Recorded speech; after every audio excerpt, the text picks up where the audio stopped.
Assalamualaikum warahmatullahi wabarakatuh. Selamat pagi. Izin memperkenalkan diri, nama saya Cindy Marcella dengan NPM 2250435. Pada kesempatan ini saya akan menyampaikan materi tentang fotosintesis sebagai bagian dari tugas pengganti ujian praktikum fisiologi tumbuhan. Mari kita mulai memahami mekanisme dari tahapan fotosintesis itu sendiri. Oke, baik, kali ini saya akan menjelaskan pengertian fotosintesis menurut para ahli. Yang pertama, kali ini saya akan menjelaskan pengertian fotosintesis menurut para ahli dari Sally, Burns, dan Ross pada 2014 memiliki pandangan yaitu fotosintesis adalah proses fisiologi yang dilakukan oleh tumbuhan hijau, alga, dan beberapa jenis bakteri untuk mengubah energi cahaya matahari menjadi energi kimia dalam bentuk glukosa. Proses ini menggunakan air dan karbon dioksida sebagai bahan baku yang menghasilkan oksigen sebagai bentuk sampingan. Fotosintesis merupakan proses yang sangat penting bagi kehidupan di bumi karena menghasilkan oksigen yang dibutuhkan oleh makhluk hidup untuk bernapas dan glukosa yang merupakan itu adalah sumber energi utama bagi banyaknya organisme. Oke, di sini saya akan menjelaskan reaksi kimia fotosintesis yang memiliki reaktan 6CO2 yang diambil dari udara melalui stomata daun tumbuhan yang bertindak bagikan paru-paru kecil.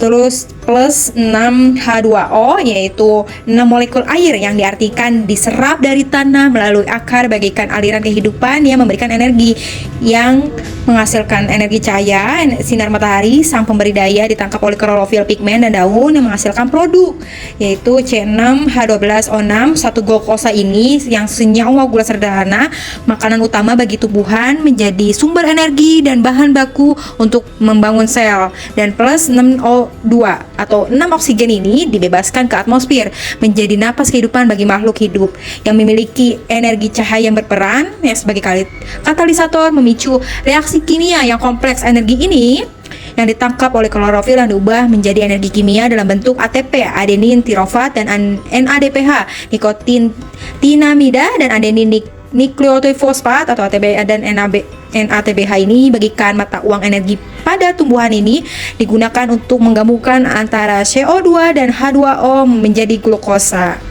Oke, baik. Di sini saya sebelum menjelaskan lebih dalam tahap-tahapan fotosintesis, di sini menjelaskan secara garis besar dalam reaksi terang dan reaksi gelap. Yang pertama adalah reaksi terang yang membutuhkan cahaya matahari, terjadi membran tilakoid dalam kloroplast. Nah, di sini energi cahaya ditangkap oleh pigmen klorofil dan diubah menjadi energi kimia dalam bentuk ATP dan NADPH. Oksigen ini dihasilkan dari reaksi ini dilepas dari atmosfer. Untuk reaksi gelap juga dikenal sebagai siklus Kelvin yang tidak memerlukan cahaya yang terjadi di stroma kloroplast. Di sini ATP dan NADPH yang dihasilkan digunakan untuk mengubah karbon dioksida menjadi glukosa ini kemudian digunakan oleh tumbuhan sebagai energi pada tumbuhan ini.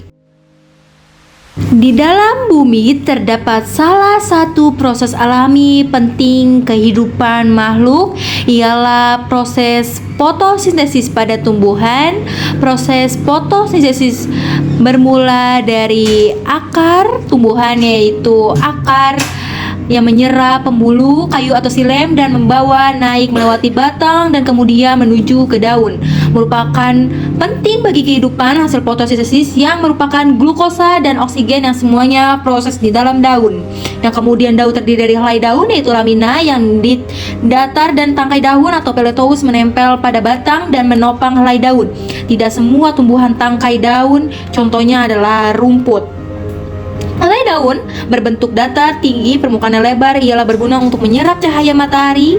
Di dalam bagian daun terdapat beberapa lapisan, yaitu lapisan epidermis atas, jaringan mesofil, dan jaringan epidermis bawah. Lalu jaringan epidermis atas memiliki fungsi melindungi bagian dalam daun. Jaringan mesofil dibagi menjadi dua bagian, jaringan tiang atau palisade dan jaringan bunga karang atau spons. Pada jaringan tiang atau palisade memiliki banyak sel berbentuk silinder dan tersusun rapat. Di dalam banyak terdapat kloroplast, sedangkan pada jaringan bunga karang atau spons ini memiliki susunan sel yang lebih longgar. Di bagian ini juga terdapat berkas pembuluh penyangkut. Ada tulang daun yang dimana fungsinya sebagai alat transport dan penguat daun di dalam pembuluh daun atau pembuluh kayu guna untuk untuk membawa molekul air dan penyerapan air. Pembuluh kayu gunanya untuk membawa penyerapan air, daun dan floem berguna untuk menyalurkan hasil fotosintesis yang ke lain, dan bagian yang paling bawah, epidermis bawah, terdapat banyak lubang. Banyak lubang ini yang disebut adalah stomata. Masing-masing stomata memiliki 2 sel penjaga untuk mengatur dan membuka tutup stomata, dan karbon dioksida dilindungi tersebut akan diserap melalui stomata kemudian masuk ke dalam bagian bunga karang atau spores ini. Selanjutnya molekul air dan karbon dioksida dibawa ke jaringan palisade, masuk ke dalam sel dan membentuk silinder kloropas, dan kemudian ini kloropas memiliki membran ganda yang mengelilingi stroma. Terdapat pula tumpukan membran tilakosa membentuk grana klorofil. Terdapat tilakoid. Klorofil hanya menyerap cahaya ungu atau merah dan biru. Warna ini menyerapkan, dan hijau adalah cahaya yang tidak diserap. Yang kita dijumpai itu adalah warna yang tidak diserap. Kenapa kita melihatnya daun itu berwarna hijau? Di dalam proses fotosintesis ini terdapat proses reaksi terang dan reaksi gelap. Pada reaksi terang berlangsung di dalam granat sumber energi. Terdapat sumber energi cahaya matahari yang dari hasil reaksi adalah O2, ATP, dan NADPH2. Sedangkan untuk reaksi gelap berlangsung pada bagian stroma dan bersumber energi hasil dari reaksi terang ATP dan NADPH2. Hasil reaksi gelap zat makan berupa glukosa, oksigen. Terdapat glukosa yang selanjutnya akan menyebar kloropas. Untuk glukosa akan diangkut melalui floem menuju ke seluruh tumbuhan untuk menggunakan pertumbuhan itu, sedangkan menuju ke seluruh tumbuhan untuk makanan. Oksigen akan tersebar keluar stomata. Oksigen ini memiliki adalah bagian yang sangat penting untuk berlangsungan makhluk hidup, yang salah satunya bagian adalah sangat penting untuk menjaga, untuk bernapas, untuk sekitarnya menjadi lebih bersih dan segar. Oleh karena itu, menjagalah tumbuhan, tidak menebang pohon sembarangan untuk menjaga makhluk hidup yang ada di bumi ini.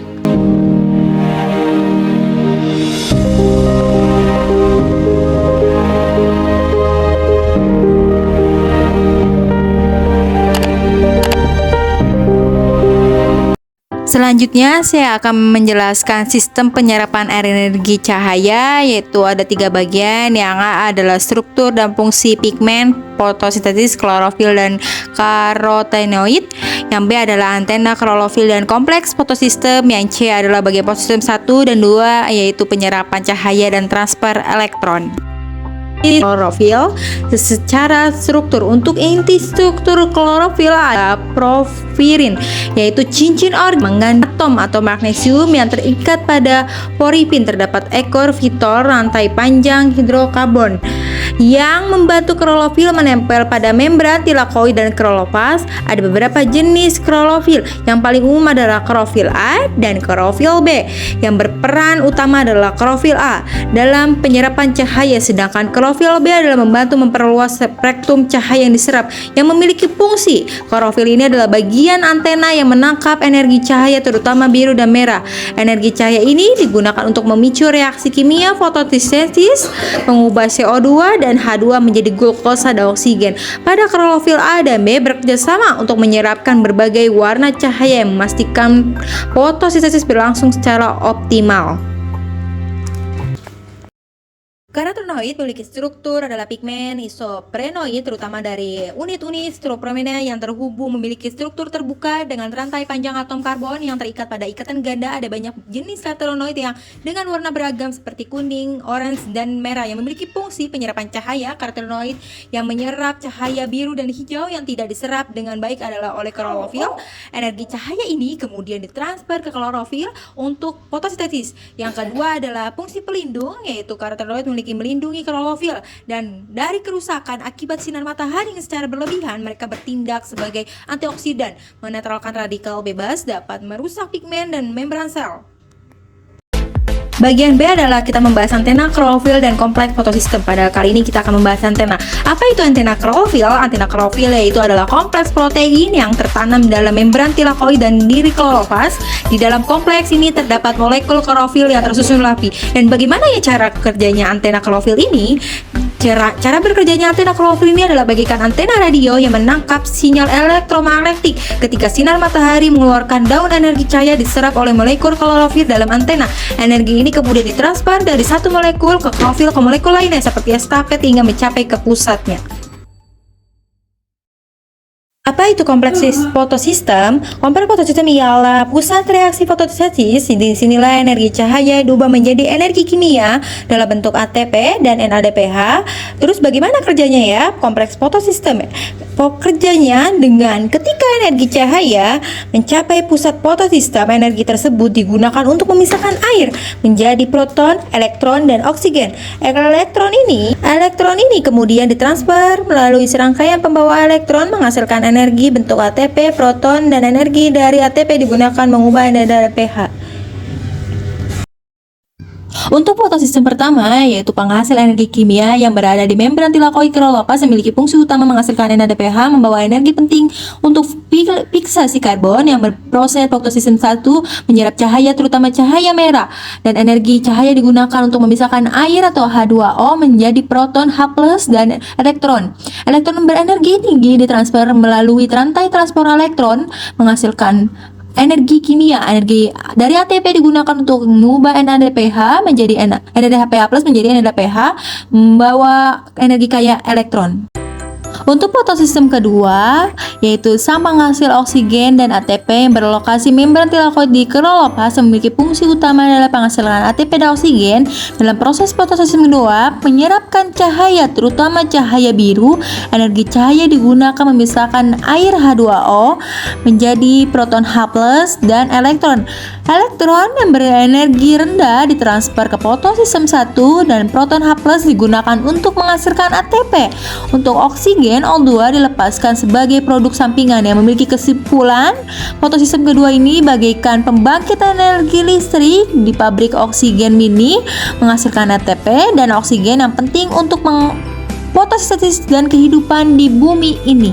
Mekanisme transfer elektron yang langkah-langkahnya energi cahaya yang diserap oleh molekul klorofil fotosistem 2 pada energi ini digunakan untuk memisahkan O2 menjadi proton H+ dan elektron yang memiliki perjalanan elektron. Ada beberapa bagian yang berenergi tinggi ditransfer dari fotosistem 2 ke fotosistem 1 melalui rantaian transfer elektron. Rantaian ini terdiri dari beberapa protein yang mengandung pembawa elektron. Setiap pembawa elektron memiliki aktivitas yang berbeda terhadap elektron. Seperti tongkat, estafet berbeda-beda bentuknya. Saat elektron berpindah dari satu ke pembawa lainnya, energi dilepaskan demi sedikit.